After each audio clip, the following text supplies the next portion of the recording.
성접대와 뇌물수수 혐의로 기소된 김학의 전 법무부 차관이 2심 재판을 다시 받게 됐습니다.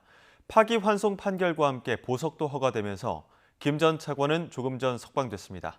취재기자 연결합니다. 강희경 기자. 네, 대법원입니다. 네, 먼저 김학의 전 차관, 조금 전 서울구치소에서 석방됐죠? 네, 서울구치소에 수감돼 있던 김학의 전 법무부 차관은 오후 4시를 조금 넘겨 출소했습니다. 대법원이 사건을 파기환송하면서 보석을 허가해 석방된 겁니다. 취재진에 이어지는 질문에는 아무 답을 하지 않았습니다. 직접 들어보겠습니다. 이번 판결 어떻게 생각하세요? 김학의 동영상 속 본인 아니라고 생각하세요? 앞서 대법원은 특정범죄가중처벌법상 뇌물 혐의로 기소된 김 전 차관의 상고심에서 징역 2년 6개월을 선고한 원심 판결을 깨고 사건을 서울고등법원으로 돌려보냈습니다. 재판부는 증인이 법정 증언 전 검찰에 소환돼 면담을 한 뒤 재판에서 기존 입장을 바꿔 김 전 차관에게 불리한 진술을 했는데 이 과정에서 수사기관의 회유나 압박, 답변 유도나 암시 등의 영향을 받아 진술을 바꿨을 가능성을 배제하기 어렵다고 밝혔습니다.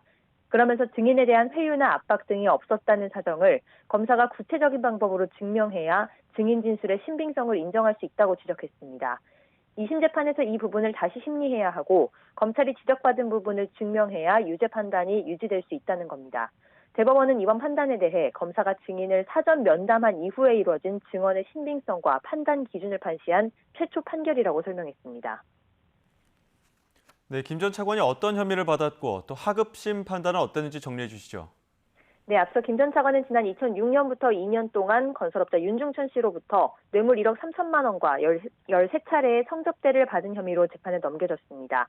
2003년부터 2011년까지 스폰서 역할을 한 다른 사업가 최모 씨로부터 4,900여만 원을, 모 저축은행 회장 김모 씨로부터 1억 5천여만 원의 금품을 받은 혐의도 받습니다. 1심 재판부는 공소시효가 지났거나 증거가 부족하다는 이유 등으로 모든 혐의에 대해 면소 또는 무죄 판결을 내렸습니다.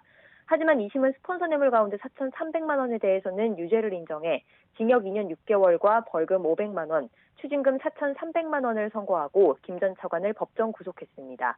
이번 대법 선고로 김 전 차관은 다시 2심 재판을 받게 됐는데요. 검찰 김학의 특별수사단은 증인 사전 면담이 검찰 사건 사무 규칙에 따른 적법한 조치였고 회유나 압박은 전혀 없었다며 파기환송심에서 유죄를 입증하도록 최선을 다하겠다고 강조했습니다. 김 전 차관의 뇌물 성접대 사건은 현재 불법 출국금지 사건으로 반전돼 수원지검에서 수사가 계속 이어지고 있습니다.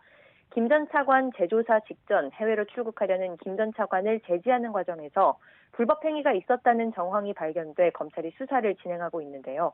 이성윤 서울중앙지검장과 이규원 검사 등이 이미 재판에 넘겨졌고 이광철 청와대 민정비서관은 수원지검 수사팀에서 기소 방침을 대검에 보고한 것으로 전해졌습니다.